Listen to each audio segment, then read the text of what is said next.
জানিয়ে দিয়েছিলাম যে আমি মুখপাত্র থাকতে চাই না, দল আমায় অব্যাহতি দিক, সাধারণ সম্পাদক থাকতে চাই না, আমি মিসফিট, আমি তো এগুলো বলেছিলাম।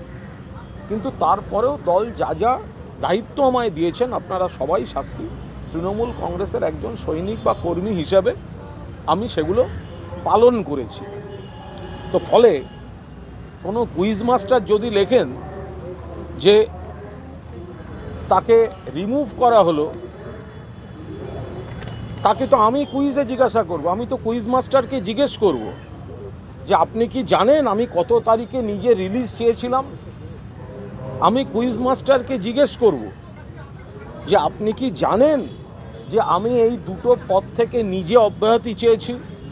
আপনি কি জানেন যে এই দুটো পদ থেকে অব্যাহতি চেয়ে দলকে জানানোর পাশাপাশি আমি প্রকাশ্য টুইট করেছি এবং এক্স হ্যান্ডেলে আমার রাজনৈতিক পরিচয় থেকে এই পদগুলো আমি মুছে দিয়েছি।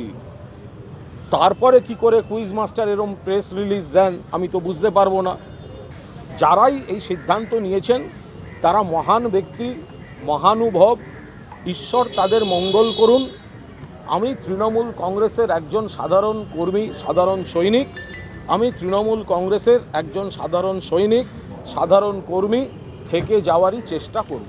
আমি আজকে উত্তর কলকাতার 38 নম্বর ওয়ার্ডে একটি রক্তদান শিবিরে গেছিলাম। আমি আবার বলছি, অগ্নিবীণা ক্লাবের অনুষ্ঠান। আমি গিয়ে দেখি সেখানে উত্তর কলকাতার বিজেপি প্রার্থী তাপস রায় রয়েছেন, আবার আমাদেরও যারা ব্লকের নেতৃবৃন্দ তারাও কাছাকাছি সব রয়েছেন ইত্যাদি। কারণ ওটা অরাজনৈতিক, এর মধ্যে কোনো রাজনীতি ছিল না। তা আমি সৌজন্যের খাতিরে তো শুধু সেইটুকুই বলেছি। আমি ভুল কোথায় বলেছি? আমার ভাষণেও বলেছি যে আমাদের প্রার্থীর নাম সুদীপ বন্দ্যোপাধ্যায়, ফলে আমি সুদীপ বন্দ্যোপাধ্যায়ের হয়ে কাজ করব। তো এটার মধ্যে কোথায় দোষ আছে আমি তো এখনও কিছু সেটা বুঝেই উঠতে পারছি না। দীর্ঘদিন তাপস রায়ের সঙ্গে রাজনীতি করেছি, তার বাইরেও আগে থেকে তাকে চেনা। এখন তিনি ঘটনাচক্রে দুর্ভাগ্যবশত অন্য দলে চলে গিয়েছেন। তো আমি রক্তদান শিবিরে গিয়ে কি তার সঙ্গে মারামারি করব? তো এর মধ্যে আমি কোনো দোষ করেছি, আমি কি দোষ করেছি আমি তো কিছুই বুঝতে পারলাম না। দেব যখন আক্রমণ করে, যিনি তৃণমূলকে আক্রমণ করেন, মমতা বন্দ্যোপাধ্যায়কে আক্রমণ করেন, অভিষেক বন্দ্যোপাধ্যায়কে আক্রমণ করেন মিঠুন চক্রবর্তী, দেব যখন তাকে বাবার মতো কিডনি দিতে পারি গার্জেন, তখন কুইজ মাস্টার জেগে ওঠেন না বা কুইজ মাস্টারের পেছনের পরিচালকরা জেগে ওঠেন না। তো আমি কোন ইয়েটা করেছি?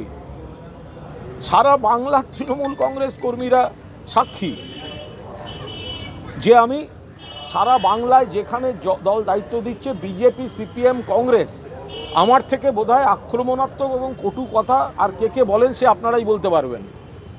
আমাকে অগ্নি পরীক্ষা দিতে হবে? আজকে কি তৃণমূল কংগ্রেসের যারা লড়াকু কর্মী তাদেরকে কি রোজ অগ্নি পরীক্ষা দিতে হবে? যে আজকে আমি অমুক জায়গায় অমুকের সঙ্গে দেখা হয়ে গেলে আমার রাজনৈতিক পরিচয় নিয়ে প্রশ্ন উঠে যাবে? এসব কি কথাবার্তা?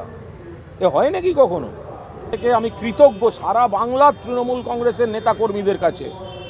আমার হোয়াটসঅ্যাপ উপচে গিয়েছে, কারণ তারা তৃণমূল কংগ্রেস মানে শুধু তো যারা বসে বক্তৃতা করছি তারা নয়, যারা গ্রামে গঞ্জে দেওয়াল লিখছে, পোস্টার মারছে, মাটিতে দাঁড়িয়ে বিজেপি, সিপিএম, কংগ্রেসের সঙ্গে লড়ছে। জেলার কর্মীদের জিজ্ঞাসা করুন, আমি মঞ্চে উঠে বক্তৃতা করতে দাঁড়ালে আমার নাম ঘোষণা হলে তারা হাততালি দেয় এই কারণে, তারা জানে যে দুকুল রেখে বক্তৃতা করবে না, চাঁচা ছোলা আক্রমণ করবে প্রতিপক্ষকে। এখন যদি দলের মনে হয় যে না আমার এই প্রেস রিলিজটা প্রাপ্য, তো তাহলে তাদের ব্যাপার। এই একটা চিঠির একটা শব্দের মধ্যে দিয়ে এতদিন ধরে দলকে আমি বা আমার মতো যারা যারা সার্ভিস দিয়ে এসছে, সকাল 8টায় সার্ভিস দিয়েছে, রাত 11টায় সার্ভিস দিয়েছে, এমন দিন গেছে 11:30টার সময় কেউ ফোন করে বলেছেন একটা ফোনও দিয়ে দিন দাদা আজকে এটা লাগবে।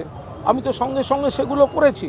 আজকে একবার মনে হলো না যে এই কথাগুলো লেখার আগে যে কার উদ্দেশ্যে, কাদের উদ্দেশ্যে রাখছেন? আমি সামান্য তৃণমূল কংগ্রেসের একজন কর্মী, দল যা দায়িত্ব দেয় নিজের ভালো মন্দ না বুঝে সরাসরি শত্রুপক্ষকে আক্রমণ, প্রতিপক্ষকে আক্রমণ, কড়া ভাষায় আক্রমণ, এগুলো আমি করে আসি। সেই নীতিতে আমি বিশ্বাস করি। আমি দুকুল রাখা, ধরি মাছ নাছুই পানি, আমি গোল গোল করে বিজেপির কথা বলবো আর বিজেপি নেতাদের আমি আলাদা করে ফোন করব, আমি গোল গোল করে অন্য কথা বলবো, বিজেপির বিরুদ্ধে সিপিএমের বিরুদ্ধে বলবো, আর আমি ব্যক্তিগতভাবে কারুর শত্রুতা নেব না। আমি এই ধরনের রাজনীতিতে বিশ্বাস করি না। ফলে আমি এই জায়গায় দাঁড়িয়ে আমার অবস্থানে আমি পরিষ্কার। এ ধরনের অবাস্তব, এ ধরনের অরাজনৈতিক বিবৃতি, এ ধরনের অরাজনৈতিক অবস্থান কোনো রাজনৈতিক দলের থেকে প্রত্যাশিত নয়। যিনি দলের মুখপাত্র নন তাকে সামনে রেখে যে কোনো ধরনের বক্তব্য, যে কোনো ধরনের আক্রমণ চালিয়ে যাবেন এবং পরবর্তীকালে সেটা দলের লাইন নয় বলে উইথড্র করবেন, এটা সম্পূর্ণ হাস্যাস্পদ বিষয়।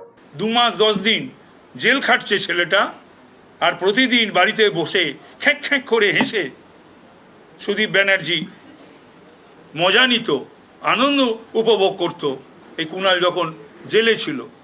এটাদের সংকীর্ণতাকেই লিফট করানো হচ্ছে, প্রমোট করানো হচ্ছে, এইটুকুনি আমি বলতে পারি।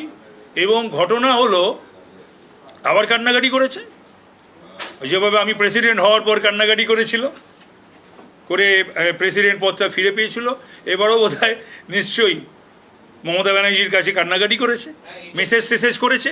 কিন্তু কথা হলো একটা জানতে হবে যে এই মমতা ব্যানার্জিও কিন্তু সুদীপ বন্দ্যোপাধ্যায়কে তাড়িয়ে দিয়েছিল, 6 বছরের জন্য সাসপেন্ড করেছিল। তখন তিনি অনেক আকথা কুকথা মমতা ব্যানার্জির বিরুদ্ধে, দলের বিরুদ্ধে বলেছিলেন। কজনকে এরকম সরাবে? উত্তর কলকাতায় এরকম ভুরি ভুরি সুদীপ বিরোধী তৃণমূল দলে সকলের ওপর অন্যায় করেছে, অত্যাচার করেছে। তো কি করে ভুলে যাবে? পরেশ পালকে নমিনেশন দেবে না, নমিনেশন পেল, পরেশকে হারাবার জন্য মিটিং করলো। স্বর্ণকমল সাহাকে নমিনেশন দেবে না, নমিনেশন পেল, স্বর্ণকমল সাহার জন্য মিটিং করলো।